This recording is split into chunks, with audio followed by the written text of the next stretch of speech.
नमस्कार बच्चों। मध्य प्रदेश सरकार के द्वारा एक जो भर्ती परीक्षाएं होती हैं सरकारी नौकरी के लिए, उनमें कुछ चेंजेस करे गए हैं। उन चेंजेस से संबंधित नोटिस जारी किया गया है 21/5/2026 को। उसके बारे में जानते हैं। तो 21/5 को जारी किया गया है। ठीक है, इसमें क्या क्या चेंजेस किएगा, उन्होंने पहले सुझाव भी मांगे हैं कि अगर किसी भी व्यक्ति को जो इस संबंधित जो भी हम अभी बता रहे हैं क्या चेंजेस करे गए हैं, अगर किसी को कोई प्रॉब्लम है या कोई सुझाव देना चाहता है तो 5 जून तक दे दें। इस वाले ईमेल नंबर पर, ईमेल आईडी भी उन्होंने दी है, इस पर आप सुझाव दे सकते हैं। अब बात करते हैं क्या क्या परिवर्तन किए गए हैं।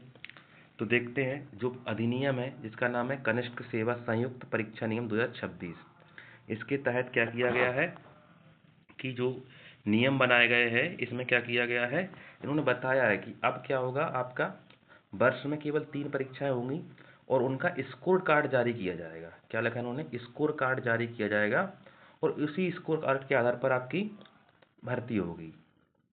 ठीक है, अभी बात करेंगे क्या होता है इसमें, क्या होगा। तो इसमें स्कोर कार्ड जारी करके क्या होगा, आपका जैसे भी कोई भर्ती निकलेगी, वैकेंसी निकलेगी, आपके उसी स्कोर कार्ड के आधार पर आपकी नियुक्ति हो जाएगी। यानी आपको बार बार परीक्षा देने की आवश्यकता नहीं है।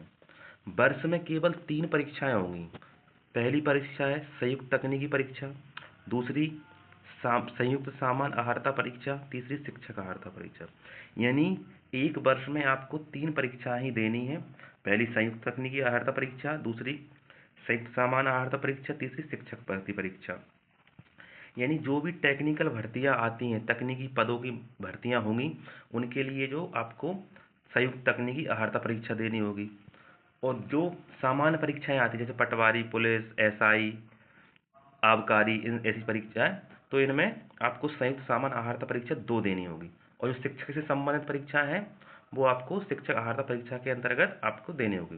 ये 3 परीक्षाओं होंगी, जो जिसमें देना चाहेगा उसका उस हिसाब से स्कोर बन जाएगा।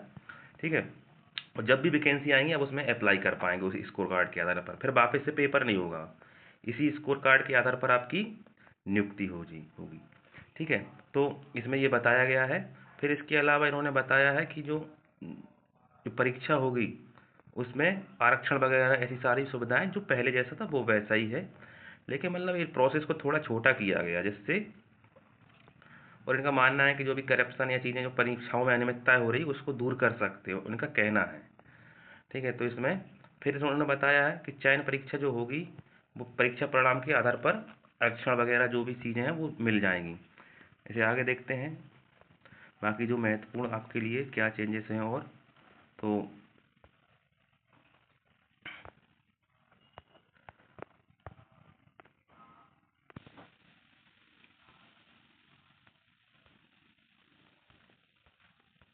इसमें देखते हैं आगे और क्या कहा गया है। इन्होंने ये सारे नियम निर्देश दिए गए हैं, इसका आपको पीडीएफ टेलीग्राम पे मिल जाएगा, तो आप आराम से पढ़ सकते हैं।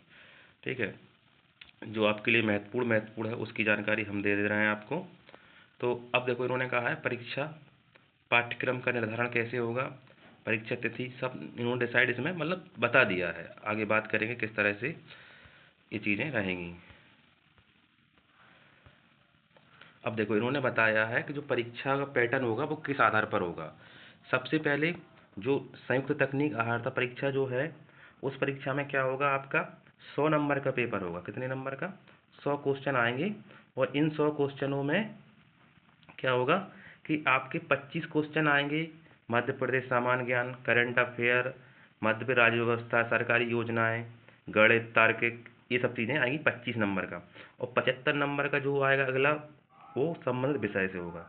यानी जिस भी क्षेत्र में आप तकनीकी तैयारी कर रहे हो उसका आपका 75 नंबर का पेपर होगा, जिसमें देखो ये विषय दिए गए हैं, कृषि विज्ञान, कंप्यूटर विज्ञान, वाणिज्य, इन सब जो भी विषय होंगे उनका 75 नंबर का होगा। बाकी 25 नंबर का सभी के लिए कॉमन रहेगा। फिर जो संयुक्त सामान्य अहर्ता परीक्षा 2 जो नियम है, इसमें क्या कहा गया है, इसमें भी 100 क्वेश्चन आएंगे। और इन 100 क्वेश्चनों में क्या होगा कि इनमें 25-25 के 4 पार्ट होंगे। पहला पार्ट होगा जिसमें राष्ट्रीय अंतर्राष्ट्रीय समसामयिक विषय आएंगे सामान्य ज्ञान के। दूसरा 25 नंबर का आपके सामने मध्य प्रदेश सामान्य ज्ञान, मध्य प्रदेश करंट अफेयर, राज्य व्यवस्था और गवर्नमेंट की योजना 25 नंबर का। तीसरा आएगा गणित तार्किक योग्यता डाटा इंटरप्रिटेशन, सामान्य कंप्यूटर, ये आएगा 25 नंबर का। चौथा जो पार्ट होगा वो होगा गद्यांश, व्याकरण, प्रशासनिक भाषा ज्ञान, ये हिंदी वाला पार्ट है। इस तरह से आपके 100 क्वेश्चन आएंगे परीक्षा में। ठीक है। तीसरा जो होगा ये शिक्षक से संबंधित है। इसमें प्राथमिक शिक्षक, माध्यमिक शिक्षक, उच्च शिक्षक और जो भी अन्य टीचर संबंधित वैकेंसी निकलती हैं उन सब के बारे में कहा गया है। तो इस तरह से ये अधिनियम बनाया गया है। तो आप लोग इसको जरूर देख लें। और उन्होंने ये भी बताया है कि ये अधिनियम 1 अक्टूबर से प्रभावी हो जाएगा, यानी 1 अक्टूबर से ये अधिनियम लागू हो जाएगा। अभी तो 5 जून तक उन्होंने सुझाव मांगे हैं। अगर किसी को कोई प्रॉब्लम होती है तो उस मेल पर आप जा करके सुझाव दे सकता है। और जो भी बच्चे पूरा PDF पढ़ना चाहते हैं तो टेलीग्राम चैनल ज्वाइन कर लें महागायत्री एकेडमी का। बहुत बहुत धन्यवाद।